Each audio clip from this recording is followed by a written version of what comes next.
नमस्कार, मी ॲडव्होकेट वैशाली अतुल कोराटे बोलते आहे. आज मी आपल्याला वॉरंट किती प्रकारचे असतात याबद्दल थोडक्यात कायदेशीर माहिती सांगणार आहे. आपण पूर्ण व्हिडिओ शेवटपर्यंत नीट बघा, म्हणजे नीट ऐका. तर वॉरंट म्हणजे काय आणि वॉरंटचे किती प्रकार असतात? एखाद्या सकाळी अचानक पोलीस तुमच्या दारात येतात आणि म्हणतात, तुमच्या नावावर वॉरंट आहे. तुम्ही घाबरता, पण तुम्हाला माहीत आहे का वॉरंट म्हणजे नेमके काय? तो कोणत्या प्रकारचा असतो? तो जामीनपात्र आहे की अजामीनपात्र? आणि सर्वात महत्त्वाचं, पोलीस लगेच अटक करू शकतात का की नाही? असे अनेक प्रश्न तुम्हाला येतात आणि अनेक लोक केवळ अज्ञानामुळे घाबरतात. पण कायदा जर तुम्हाला माहीत असेल तर तुम्ही तुमचे हक्क बजावू शकतात आणि वाचवू शकतात स्वतःला. वॉरंट संबंधित कोणते कायदे व सेक्शन्स लागू होतात हे सर्व आपण आज या व्हिडिओमध्ये बघणार आहोत. ही माहिती सर्वसामान्य नागरिक, तसेच आरोपी, तक्रारदार आणि कायद्याचे विद्यार्थी यांच्या सर्वांसाठी अत्यंत उपयुक्त आहे. त्यामुळे व्हिडिओ तुम्ही शेवटपर्यंत नीट बघा. आणि वॉरंट म्हणजे काय आपण ते पाहूया आता. वॉरंट म्हणजे न्यायालयाने दिलेला लेखी आदेश. हा आदेश पोलिसांना एखाद्या व्यक्तीला अटक करण्यासाठी किंवा एखाद्या ठिकाणी शोध घेण्यासाठी दिला जातो.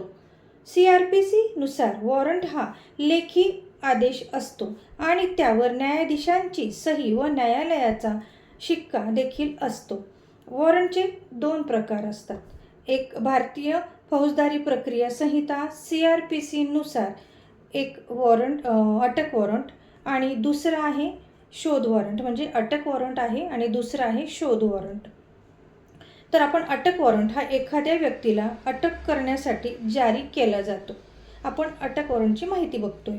CRPC कलम 70 ते 81 नुसार कायदेशीर तरतूद केलेली आहे. CRPC कलम 72 नुसार कोणाला वॉरंट पाठवता येतो ते बघूयात.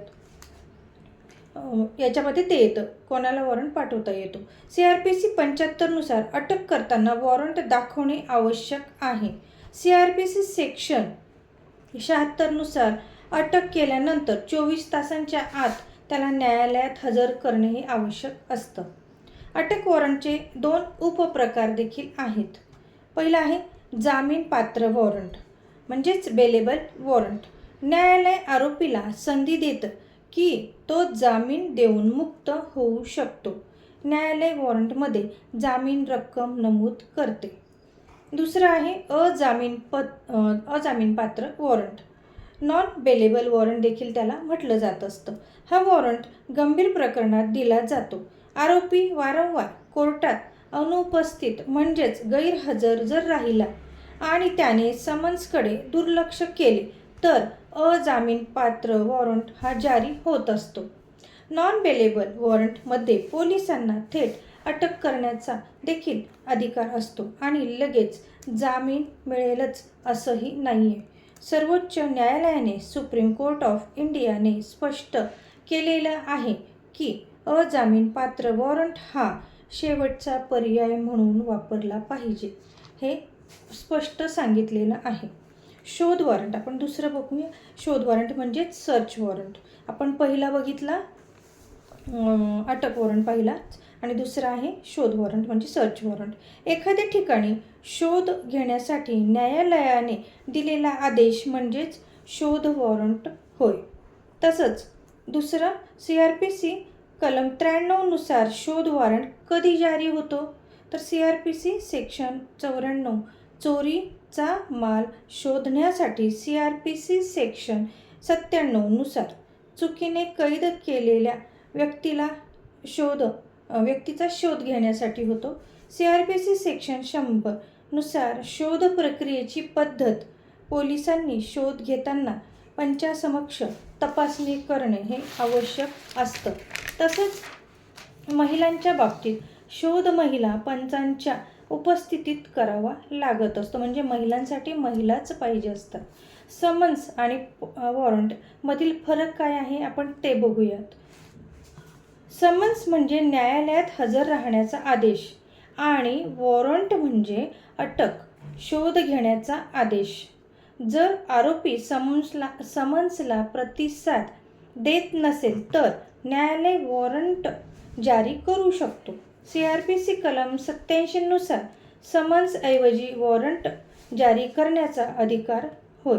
याला तसं कायद्याने एकांना दुसरं जर समन्सला तो हजर नाही राहिला तर वॉरंट आपण जारी करू शकतो. वॉरंट हा किती वेळ वैध असतो? CRPC कलम 70(2) नुसार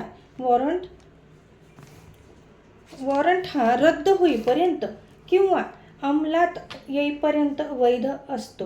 न्यायालय तो रद्द करू शकते. महत्त्वाचे मुद्दे तुम्ही नीट सांगते आहे ते नीट ऐकून घ्या. तर वॉरंट हा नेहमी लेखी असला पाहिजे. अटक करताना वॉरंट दाखवणे आवश्यक आहे. 24 तासात न्यायालयात हजर राहणे देखील बंधनकारक आहे. अजामीनपात्र वॉरंट हा शेवटचा पर्याय आहे. तसंच शोध वॉरंट म्हणजेच सर्च वॉरंटमध्ये कायदेशीर प्रक्रिया पाळणे हे देखील तेवढंच आवश्यक आहे. मी तुम्हाला ही कायदेशीर वॉरंट किती प्रकारचे असतात आणि कोणत्या कायद्याखाली येतं याबद्दल थोडक्यात कायदेशीर माहिती सांगितलेली आहे. आपल्याला व्हिडिओ आवडल्यास नक्की सबस्क्राईब करा, चॅनलला लाईक करा आणि शेअर देखील करा. धन्यवाद.